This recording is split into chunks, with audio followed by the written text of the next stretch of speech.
우리 앞뒤 좌우를 한번 살펴보시면서 이렇게 한번 인사하셨으면 좋겠습니다. 아직 받을 은혜가 남아 있습니다. 이렇게 한번 인사하시죠. 예. 어떤 분들은 국수 드시면 끝나는 줄 아시는 분들이 계시더라고요. 예. 진짜 은혜는 어떤 심령에는 지금부터 시작될지도 모르겠습니다. 오늘 그 은혜를 사모하는 마음으로 함께 보실 하나님의 말씀은 시편 100편 1절에서 5절까지 말씀입니다. 시편 100편 1절에서 5절까지 말씀을 저와 여러분들이 번갈아 가면서 읽고요, 마지막 5절은 함께 보도록 하겠습니다. 제가 먼저 1절 읽겠습니다. 온 땅이여 여호와께 즐거운 찬송을 부를지어다.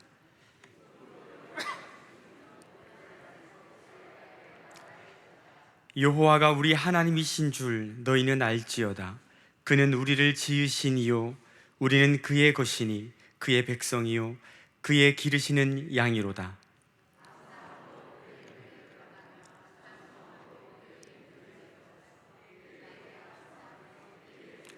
함께 봅니다. 여호와는 선하시니 그의 인자하심이 영원하고 그의 성실하심이 대대에 이르리로다. 아멘. 우리가 한 달여 지난 새벽과 주일 오후에 신명기 말씀으로 은혜를 이렇게 나누었었는데요.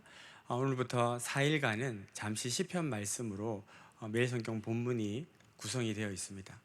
오늘 보신 시편 100편은 어떤 시일까요? 이 시를 통해서 우리는 어떤 교훈들을 얻을 수 있을까요?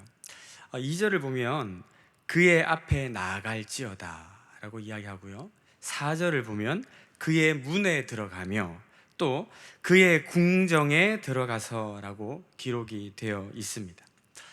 이 구절들을 근거로 해서 많은 시편 학자들은 시편 100편이 제의, 그러니까 오늘날로 치면은 예배 때 사용했던 감사시였다라고 주장을 합니다. 그러므로 오늘 우리는 시편 100편을 통해서 예배에 관한 몇 가지 교훈을 살펴볼 수 있게 될 것입니다. 먼저 생각해 볼 것은 바로 하나님은 어떤 분이신가, 하나님은 어떤 분이신가 하는 것이에요. 하나님은 유일한 예배의 대상이십니다. 그 하나님을 모르면 우리는 하나님을 온전히 예배할 수가 없어요. 반대로 우리가 하나님을 제대로 온전히 예배하려면 하나님이 누구신지, 우리의 예배와 찬송을 받으시는 그가 어떠한 존재이신지를 아는 것이 중요한 것은 너무 당연한 말씀일 것입니다. 하나님이 누구신가를 아는 것. 그래서 오늘 3절은 이렇게 말씀합니다. 여호와가 우리 하나님이신 줄 너희는 알지어다. 그런데 여기서 알다라는 히브리어 단어 야다는요, 단순히 어떤 대상에 대한 지식과 정보를 내가 가지고 있다라는 것을 의미하는 것이 아닙니다. 여기서 알다라는 것은 전인격적이고 체험적, 체득적인 알을 의미하는 것이죠. 한 10년쯤 전입니다. 사역하던 교회에서 청년들을 데리고 중국 연변에 탈북자들을 대상으로 선교를 하러 간 적이 있었습니다. 그 기간 중에 하루는 백두산을 이제 방문하는 일정이 있었는데요. 제가 한국에서부터 미리 검색을 했어요. 어떤 루트로 가야 될지, 어느 부분에서 휴식을 취해야 될지, 그리고 계란은 어디에서 사 먹어야 되는지, 뭐 이런 것들을 제가 알아보기 위해서 인터넷으로 열심히 서치를 했습니다. 그러니까 수많은 블로거들, 여행객들, 사진 작가들이 올려놓은 사진과 영상들이 무수하게 많이 있더군요. 제가 모니터 화면으로 그 사진들을 보는데 너무 괜찮은 거예요. 이야, 이래서 사람들이 이렇게 백두산 여행을 가시는구나, 이래서 백두산 하는구나 생각을 했습니다. 그렇게 사전 조사를 마치고 백두산은 이런 곳이구나 라고 저는 알게 되었고, 그 아는 것을 바탕으로 그 등반 일정을 짜게 되었지요. 그런데 정작 제가 백두산에 오르면서 저는 기존에 제가 인터넷을 통해 사진과 영상을 보며 알게 된 백두산과 제가 백두산 한가운데에 들어가서 백두산이 내 안에, 내가 백두산 안에, 그런 상황 속에서 만난 백두산과는 전혀 다른 존재라는 것을 깨닫게 되었습니다. 그 결과 백두산 안에서 제가 백두산을 만난 결과 제가 어떻게 했을까요? 한 걸음 한 걸음 내디딜 때마다 정말 이렇게 고백했습니다. 우와, 백두산, 이야, 정말 멋있다. 오르는 내내 감탄하고, 오르는 내내 백두산의 그 깊이, 그리고 그 웅장함, 그 신묘함에 그 탐복을 하게 되었던 것이죠. 하나님을 향한 예배, 그분을 향해 올려드리는 찬송도 마찬가지 아닐까요?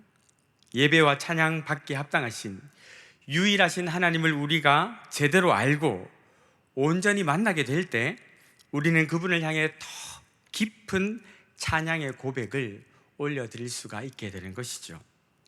날마다 주님을 깊이 알아감으로 주님을 더욱 온전히 예배하는 은혜가 저와 여러분 모두에게 있게 되기를 예수 그리스도의 이름으로 축원합니다. 아멘.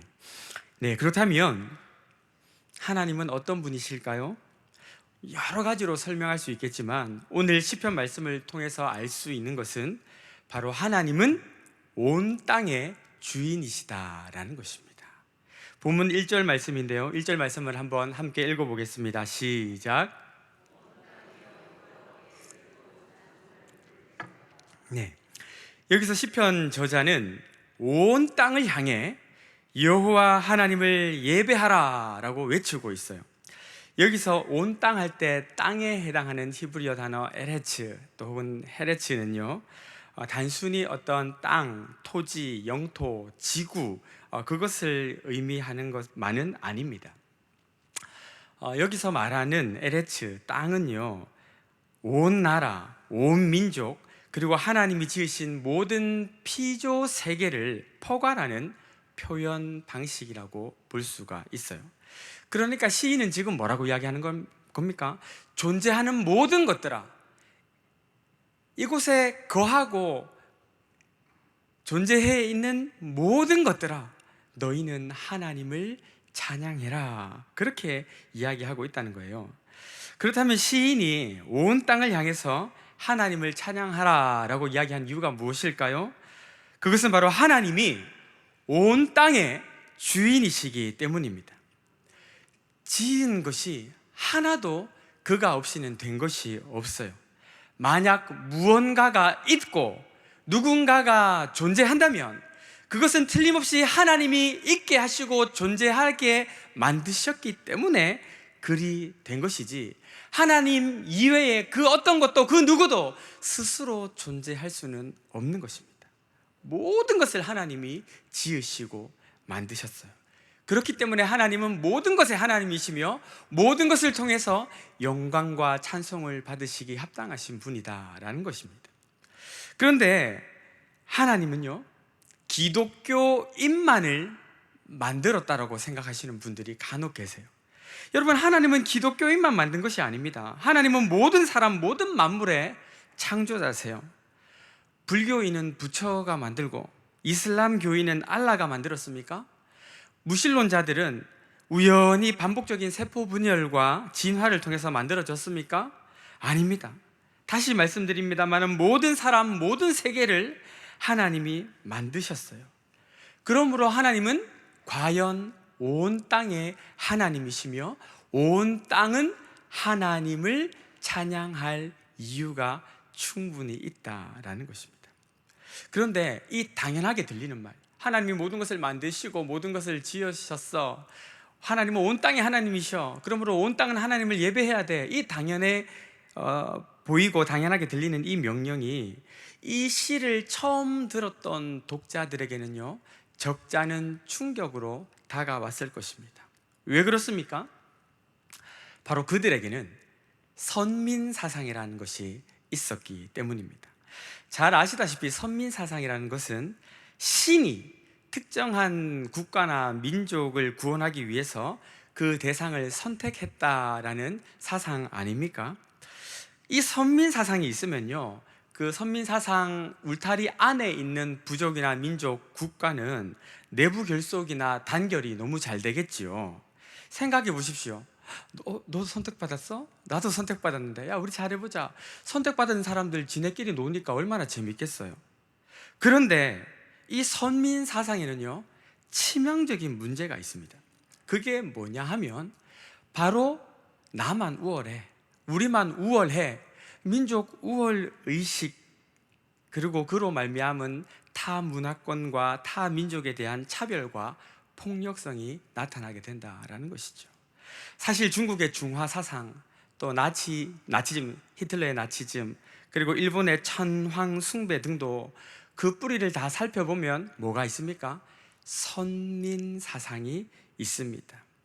그러한 선민 사상이 얼마나 파괴적이고 폭력적으로 작용했었는지 우리는 근현대사를 통해서 너무 자세히 경험해 오고 있지 않습니까? 그런데 어찌 보면 역사상 가장 강력한 선민 사상은 바로 이스라엘 백성들에게 있었습니다. 그들은 여호와 하나님은 자신들만의 하나님이며 자신들만이 구원받기 합당한 하나님의 자녀들이다라고 여겼어요. 그래서 어떻게 했습니까?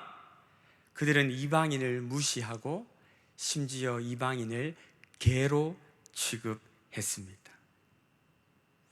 하나님은 나만의 하나님, 우리만의 하나님이어야 하지 저 개와 같은 이방인의 하나님이 되어서는 안 돼. 그들은 그렇게 생각하며 살았습니다.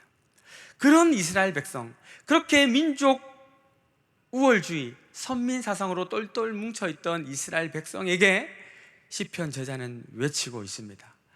온 땅이여 여호와를 찬송하라. 이 이스라엘 백성들은 이 말에 쉽게 동의하기 어려웠을 것입니다.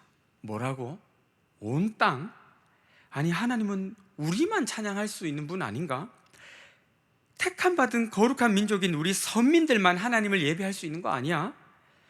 그러나 시편 기자는 하나님을 이스라엘만의 하나님으로 제한하지 않으셨어요. 그는 자기 민족, 자기 백성이라는 한계를 초월하여 아브라함의 축복이 이방인에게도 전해질 수 있음을 깨달았고 그 눈으로 온 이방 땅끝 너머까지를 바라보며 하나님을 찬양하라고 선포하고 있는 것입니다. 사랑하는 성도 여러분, 하나님은 온 땅의 하나님이십니다. 하나님은 나만의 하나님, 우리 교회만의 하나님, 혹은 내 나라, 내 민족만의 하나님이 아니십니다. 오늘 나와 우리의 입술을 통해서 찬송과 경배를 받으신 그 하나님은 모든 나라, 모든 민족, 모든 백성과 방언을 통해서 또한 찬양받기 합당하신 하나님이신 것입니다. 그런데 너무도 많은 경우 우리는 온 땅의 하나님, 크고 놀라운 하나님을 너무 작고 좁고 편협한 하나님으로 취급하곤 합니다. 그래서 나와 조금만 다른 신앙, 나와 조금만 다른 믿음을 가지고 있는 사람을 만나면 너무 쉽게 정죄하고 비난하고 판단하는 우를 범하게 됩니다. 그러면서 자기가 가진 짧은 경험과 좁은 식견, 그리고 유한한 지성의 한계에 하나님을 가두어 버려요. 그리고 상대방에게 그건 신학적으로 맞지 않아요 라고 소리를 치곤 합니다. 그러나 여러분, 우리가 아는 신학이라는 것이 어찌 크신 하나님 온 땅의 여호와를 다 담고 설명할 수 있단 말입니까? 저는 신학을 공부하기 전에는 우리 교단만이 정통이고 바른 신앙을 가진 교단인 줄 알았습니다. 그런데 제가 공부를 하면 할수록 하나님은 대한예수교 장로회 합동층만의 하나님이 아니라는 사실을 깨닫게 되었습니다. 합동의 하나님은 또한 고신의 하나님이며 그분은 또한 성결교와 감리교의 하나님이시기도 합니다. 그러므로 우리는 다른 교단, 다른 교파에 있는 분들을 향해서 우월의식을 가지고 그들을 무시한다거나 장자교단이라는 명분을 가지고 군소교단의 신앙생활 하시는 분들을 가볍게 여겨서는 안 되는 것입니다. 그런데요, 우리의 관점과 시선을 조금만 더 넓게, 그리고 조금만 더 멀리 한번 뻗어보는 것은 어떨까요? 하나님의 주권은 온 땅의 주인 되시는 하나님의 주재권, 오늘 담임 목사님 말씀하셨던 주재권은 외벽이나 옥상에 십자가가 달려있는 건물을 드나드는 사람들에게만 해당하는 주권일까요? 그렇지 않습니다. 그분은 믿는 자들의 주인이실 뿐만 아니라 믿지 않는 자들의 하나님이시기도 합니다. 에베소서 1장 21절과 22절 말씀을 읽어드립니다. 모든 통치와 권세와 능력과 주권과 이 세상뿐 아니라 오는 세상에 일컫는 모든 이름 위에 뛰어나게 하시고 또 만물을 그의 발 아래 복종하게 하시고 그를 만물 위에 교회의 머리로 삼으셨느니라. 이게 무슨 말입니까? 예수 그리스도는 교회의 머리이실 뿐만 아니라 모든 만물의 주인이시며, 즉 온 땅의 하나님이시다라는 의미 아니겠어요? 비록 교회 밖 사람들이 아직 하나님의 주되심을 인지하지 못하고 있을 뿐이지 하나님의 주권이 그들에게까지 미쳐 있다라는 사실은 틀림없는 사실입니다. 여러분 생각해 보십시오. 하나님은 모든 이들에게 공평하게 비를 내리시고 햇살을 비추고 계시지 않으십니까? 하나님의 일반 은총은 모든 만물을 입히시고 먹이시고 돌보고 계시지 않으시냐 이 말입니다. 그러므로 우리는 1차적으로는 우리와 다른 신앙, 다른 신학을 가진 다른 교단 사람들을 차별해서는 안 되며, 좀 더 나아가서 불신자들, 타 종교인들을 바라보면서 마귀 자식이니 사탄의 종들이니 이런 폭력적인 언사를 사용하거나 그들을 배제하고 차별해서는 더더욱 안 된다는 사실입니다.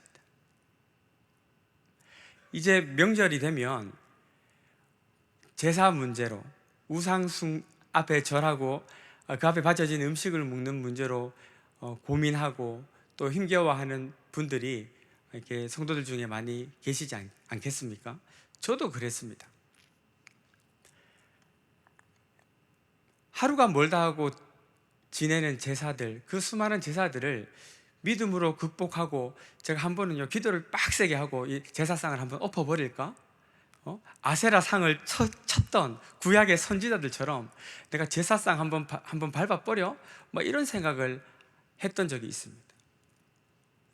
그런데 과연 그것이 하나님이 기뻐하시고 원하시는 것일까요? 사도 바울이 아덴에서, 그 우상과 그 철학의 도시 아덴에서 수많은 우상 숭배자들, 철학자들과 변론하면서 그 우상들의 목을 치거나 그 산당을 회파하거나 그랬습니까? 그러지 않았어요. 신사적으로 이야기하고 또 지혜롭게 대화하고. 그러나 언제부턴가 우리는 영적 전쟁이라는 이상한 개념을 갖고 와서 이렇게 막 믿지 않는 사람들을 사탄화하고 악마화시키는 이런 우를 범하는 것들을 보곤 합니다. 여러분, 그들은 우리가 대적해야 될 마귀도 아니고 우리가 밟아쳐 부숴야 될 사탄도 아닙니다. 그들은 아직까지 하나님을 알지 못하지만 언젠가 하나님께 돌아와 하나님을 찬송해야 될 하나님의 백성들, 아직 하나님을 알지 못하는 불쌍한 하나님의 소유들일 뿐인 것이죠. 이 사실을 망각한 채 온 땅의 주인이신 하나님을 내 땅의 주인으로만 여기면 우리 역시 파괴적이고 폭력적인 선민사상으로 똘똘 뭉친 가해자가 될 수밖에 없습니다. 우리는 하나님을 쪼잔하고 속 좁고 작은 하나님으로 취급해서는 안 돼요. 그분은 크신 여호와, 모든 만물의 주, 온 땅의 하나님이시기 때문입니다. 이 믿음을 가지고 있었기 때문에 하나님이 자기 백성만의 하나님, 자기 나라만의 하나님이 아니라 하나님은 온 땅의 하나님이라는 이 믿음이 있었기 때문에 140년 전 이 땅 조선에 선교사들이 들어올 수 있었던 것 아니겠습니까? 미개하고 게으르며 각종 우상의 사슬에 매여 있던 어둠의 땅. 그러나 이 땅 조선도 하나님께 돌아와야 할 하나님의 것이다. 이 땅에서도 하나님의 영광의 찬송이 울려 퍼져야 한다. 이 믿음이 있었기 때문에 수많은 선교사들이 기꺼이 그들의 목을 내놓고 젊은 피 뿌려가며 이 땅을 밟아왔던 것입니다. 그리고 그 믿음의 열매로 이방 민족 중에 이방 민족이었던 우리가 오늘 하나님의 찬송으로 존재할 수 있게 된 것 아닌가요? 마찬가지로 우리 역시 하나님을 나만의 하나님이 아니라 온 땅의 하나님이라는 믿음을 가져야 합니다. 그리고 동일하게 외쳐야 돼요. 온 땅이여 여호와를 찬송할지어다. 그리할 때 우리는 나와 우리라는 한계를 벗어날 수 있고 교회 울타리를 넘어갈 수가 있습니다. 그리고 그리할 때 우리는 나뿐만 아니라 우리뿐만 아니라 저 북쪽 개마고원 자락에서 천산의 빙벽 아래서 주님을 모른 채 살아가는 소수 민족들, 그리고 아프리카 사막과 남미 열대의 우림 가운데서 살아가는 이름 모를 부족들에게까지 하나님의 시선이 머물러 있음을 깨닫게 된다라는 것이죠. 그리고 그들 역시 언젠가 주님의 영광의 찬송이 되기를 간절히 소망하는 마음으로 거기 가서 선교도 하고 여기서 그들을 위해 기도도 할 수 있게 되는 것 아니겠습니까? 여러분의 하나님은 어떤 하나님입니까? 작고 초라한 하나님은 아닙니까? 혹 나만을, 내 욕심만을 위해 존재하는 하나님은 아니세요? 나와 조금만 다르고 나와 조금만 틀리면 따돌리고 차별하고 살고 있지는 않으십니까? 이제 그 자리를 넘어가야 돼요. 우리가 그 수준을 넘어서야 돼요.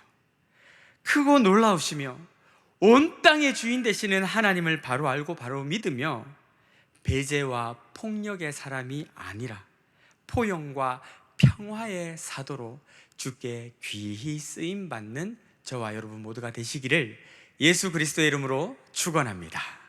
아멘. 그럼 그 다음 살펴볼 것은 무엇일까요? 하나님이 온 땅의 하나님이라는 사실을 우리가 알게 됐는데, 그렇다면 온 땅의 하나님이신 그분을 우리는 어떻게 예배해야 하는가라는 부분입니다.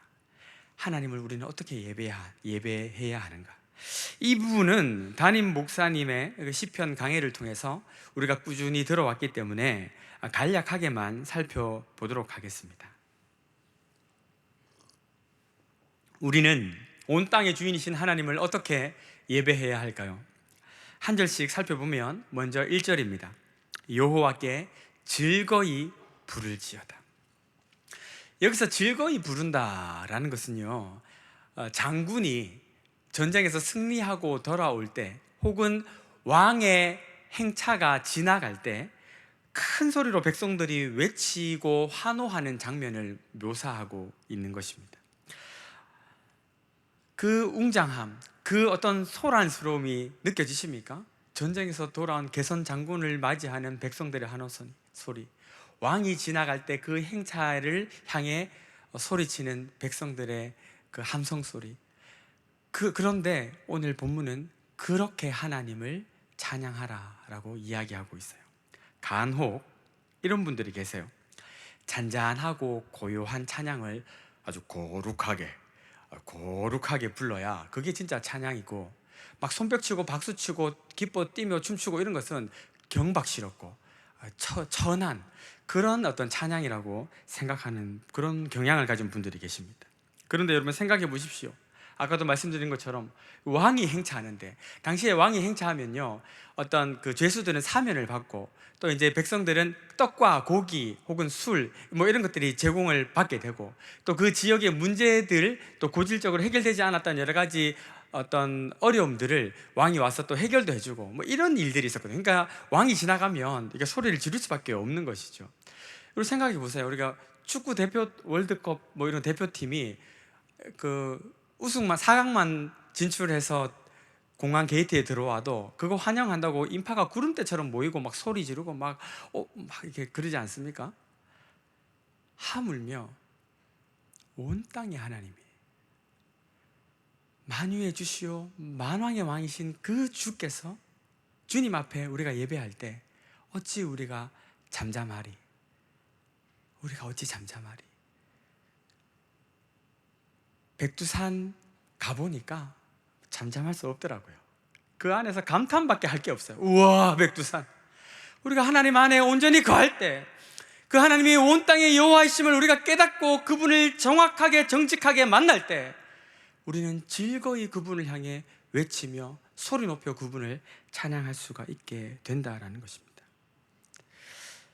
제가 서울과 대전, 부산을 거쳐 이제 대구에서 사역을 하게 되는데요. 타지에서 바라보는 대구의 이미지가 어떤지 아십니까?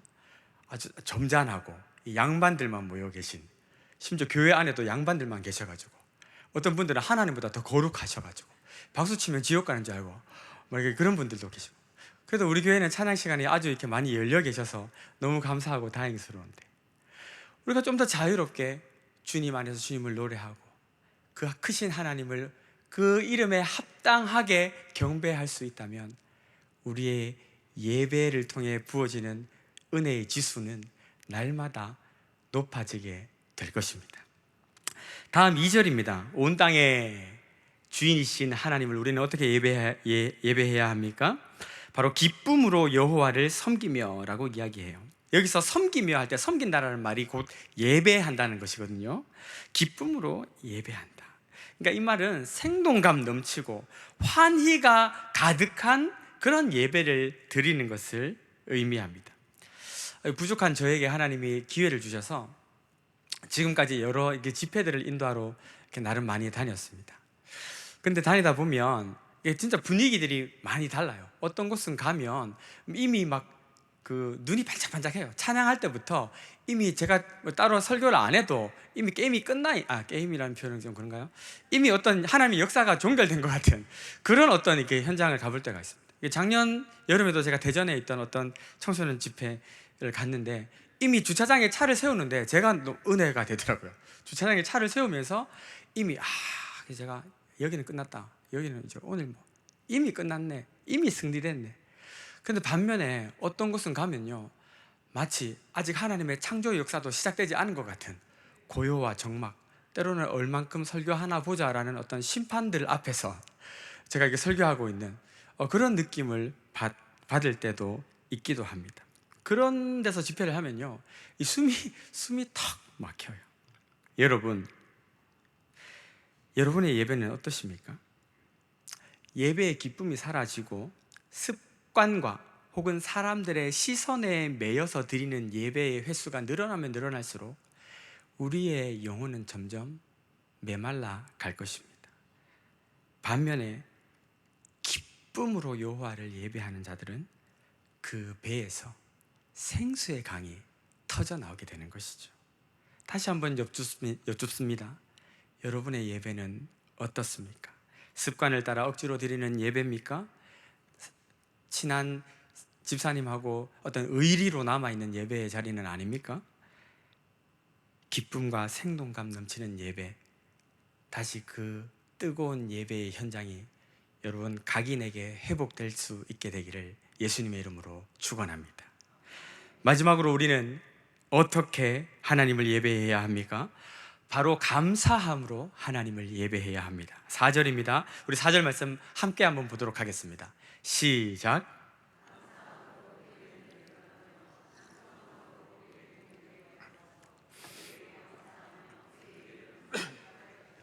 아멘. 여기서 감사함으로 그 문에 들어가며 할 때 여기서 문은요 복수형으로 기록이 되어 있어요. 그러니까 감사함으로 그 문들을 들어가라. 그럼 어떤 문들을 감사함으로 들어가라고 하는 것일까요? 바로 성전에 있는 문을 의미합니다. 성전 밖에서 성전 뜰로 들어가는 문을 감사함으로 들어가는 거예요. 성전 뜰에서 성소로 들어가는 그 문을 감사함으로 들어가는 거예요. 성소에서 지성소로 들어갈 때 또 감사함으로 들어가게 되는 것이죠. 여러분, 그 지성소 안에 들어가면 어떤 일이 일어납니까? 지성소에 언약궤가 있고 그 언약궤 뚜껑 시은 자, 거기에 하나님의 영광의 임재가 있는 그곳. 그러니까 우리가 조금만 생각해 보면 이것이 얼마나 놀랄 정도로 감사한 일인가를 깨닫게 됩니다. 일반 사람들은 이 지성소에 들어갈 수가 없었어요. 범죄한 후 인간은 그 죄로 말미암아 하나님의 성소에 들어가는 순간에 즉살해버려요. 1년에 단 한 번 욤 키프림, 그 대속죄일에 대제사장만 그 지성소에 들어갈 수 있었습니다. 그런데 어떤 일이 일어났습니까? 우리 주 예수 그리스도께서 십자가에서 자기 몸을 찢으실 때 하나님과 우리 사이에 가로막혔던 그 성소의 시장도 함께 찢어져 버린 거예요. 예수께서 쏟으신 보배로운 핏줄기를 따라서 우리는 성소에 들어갈 담력을 얻게 됐어요. 죄로 인해서 하나님께 감히 나갈 수 없었던 우리들인데, 그런 우리들에게 은혜를 베풀어 주셔서 하나님의 품으로, 하나님의 보좌 앞으로 나아갈 수 있게 하신 거예요. 여러분, 이거 정말 자다가도 놀라 잠 못 이룰 만큼 감사한 일 아닙니까? 사실 우리의 예배의 시작과 우리 찬송의 끝은 여기에 달려 있습니다. 날 구원하시고 당신의 지성소, 당신의 품에 안아주시는 그 사랑이 우리가 하나님을 예배하는 이유가 될 때, 그 예배는 비로소 기쁨과 감격과 역동성이 회복되는 예배가 되는 것이죠. 물론 우리는 시집 장가가고 취업되고 자식 잘 되는 것을 바라볼 때 하나님을 찬송하고 예배할 수 있습니다. 수입이 좀 늘어날 때, 남몰래 사두었던 땅값이 오른다는 뉴스를 볼 때 우리가 예배할 수 있죠. 하나님 감사합니다, 감사합니다 할 수 있죠. 여러분, 그것은 다 그러나 유한한 것들 아닙니까? 유한한 것을 이유로 드리는 예배는 그 예배의 감격과 기쁨 역시 유한할 수밖에 없어요. 그러나 무한한 것, 끝이 없는 것, 우리를 향한 그분의 사랑, 우리를 구원하신 그분의 은혜, 끝이 없는 그것을 붙잡고 우리가 하나님을 예배하고 그분 앞에 나갈 때 우리는 끝없이 솟아나는 기쁨 가운데 하나님을 예배하게 될 수 있는 줄로 믿는 것입니다. 그래서 사도 바울은 로마서 15장 9절에서 이렇게 이야기합니다. 이방인들도 그 긍휼하심으로 말미암아 하나님께 영광을 돌리게 하려 하심이라. 기록된 바 그러므로 내가 열방 중에서 주께 감사하고 주의 이름을 찬송하리로다 함과 같으니라. 이방인들에게 복음을 전했는데 그 복음 때문에 이방인들이 하나님을 만나고 구원하신 하나님을 찬양하고 감사했다, 그런 것이죠. 아까도 말씀드린 것처럼 우리 역시 이방인 중에 이방인 아니었습니까? 뿐만 아니라 전적 부패와 전적 무능으로 인해서 도무지 하나님께 나아갈 방도가 없었던 이들이 우리들 아니었어요? 그런데 그런 우리를 향해서 담을 허물고 휘장을 제거해 주신 주님께, 그 주님을 향해 나아가는 문을 우리가 감사함으로 통과하는 것은 너무 당연한 것입니다. 그러므로 우리는 예배를 드리러 나올 때 오늘도 내가 누구간데, 사람이 무엇이간데 내가 어찌 하나님을 예배할 수 있단 말입니까? 하나님을 알 수도 없고 믿을 수도 없고 하나님을 부를 수도 없었던 그런 전적 타락과 부패의 상징이었던 내가 어찌 지금 하나님을 찬양할 수 있게 하나님 은혜를 베푸셨단 말입니까? 이 감격이 사그라들지 않는 심령들마다 감사함으로 그 문을 통과하여 주님 보좌 앞으로 나가는 은혜를 누리게 될 줄로 믿습니다. 말씀을 정리하겠습니다. 예배의 대상을 제대로 알아야 제대로 된 예배를 드릴 수 있어요. 백두산에 가봐야 백두산을 보며 감탄할 수 있듯이 하나님을 제대로 만나야 하나님을 참으로 예배할 수 있습니다. 그렇다면 우리의 유일한 예배의 대상이신 하나님이 어떤 분이라고요? 바로 온 땅의 주인이십니다. 우리의 경험과 지식의 한계에 하나님을 가두며 나와 다른 이들, 나와 다른 모습으로 살아가는 사람들을 정죄하거나 판단하지 마시고, 그들 역시 하나님이 지으시고 하나님이 다스리는 하나님의 소유라는 사실을 기억하며 그들을 축복하고 그들이 온전히 주께로 돌아올 수 있도록 기도하는 큰 믿음의 사람들 다 되셨으면 좋겠어요. 나아가서 온 땅의 주인 되신 하나님께 즐거운 찬송을 올려드리고 기쁨과 생동감이 넘치는 예배를 드리는, 또한 구원하신 주님께 감사함으로 나아가는, 그래서 마르지 않는 은혜의 샘을 날마다 경험하는 역동적인 예배자들 다 되실 수 있기를 예수 그리스도의 이름으로 축원합니다.